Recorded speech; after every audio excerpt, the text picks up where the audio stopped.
नमस्कार, मैं मनीषा कृषि जागरण से। आज हम हैं 14th agriculture science Congress exhibition में। हम एक स्टॉल पे और जानते हैं उनके बारे में। मैम, ये जो स्टॉल है बेसिकली एक लैब का है जिसको नेशनल डेयरी डेवलपमेंट बोर्ड ने इस्टेब्लिश किया था 2009 में।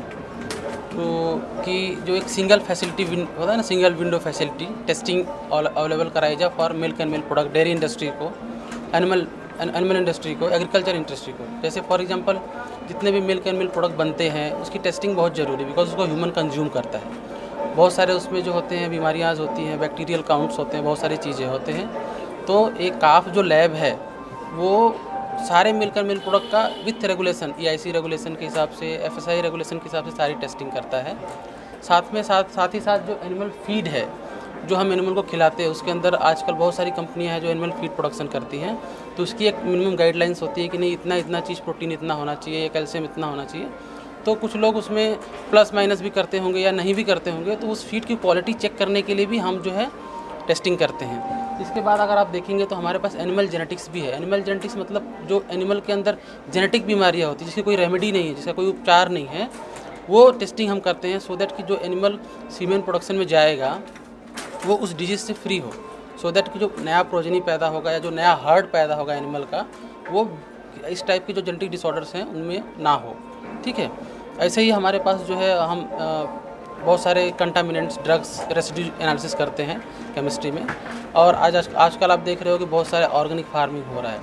पहले भी हुआ करता था, फिर बाद में हमने थोड़ा बहुत छिड़काव करके काफ़ी, अभी फिर से हम ऑर्गेनिक की तरफ मूव कर रहे हैं।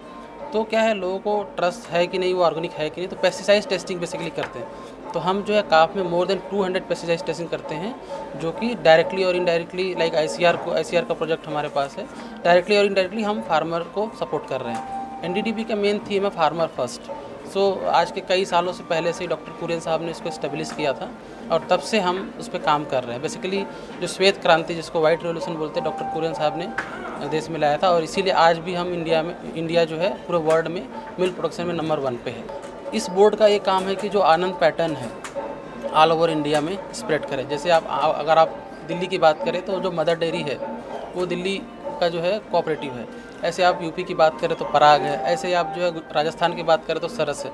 तो हर स्टेट का एक कोऑपरेटिव है जिसको जो है NDDB एनिमल हेल्थ के पॉइंट से, एनिमल न्यूट्रिशन के पॉइंट से, ये जो काफ लैब बनाया वो टेस्टिंग के पॉइंट से। क्योंकि क्या है मैम, प्राइवेट में बहुत सारी लैबें हैं, ऑथेंटिकेट करना, रिजल्ट्स की वेरिफिकेशन, जो भी सारी चीज़ें हैं वो थोड़ा उस लेवल तक नहीं है जो जाके गवर्नमेंट बॉडीज़ को सपोर्ट करे, कोऑपरेटिव को सपोर्ट करे, ऐसी चीज़ों को सपोर्ट करे जो समहाउ NGOs को सपोर्ट करे। तो NDDB ने इस सिंगल विंडो फैसिलिटी से लैब चालू किया, सो दैट कि हम उनको सर्व कर सकें। और सर्व करने के साथ साथ हमारे पास सारे एक्रेडिटेशन है जो आज की डेट में रिक्वायर्ड है।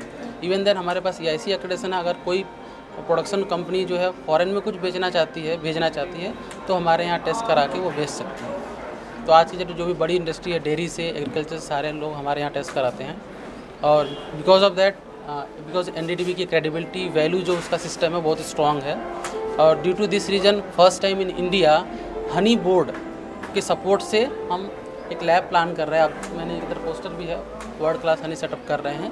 ये पहली लैब ऐसी है जिसको हनी बोर्ड सपोर्ट कर रहा है। इसके पहले भी कुछ लैबें प्राइवेट में होंगी, 1-2 जगह कहीं पे जहाँ पे टेस्टिंग होती है, लेकिन ये फर्स्ट लैब है। इस बोर्ड के साथ कितने लोग जुड़े हुए हैं?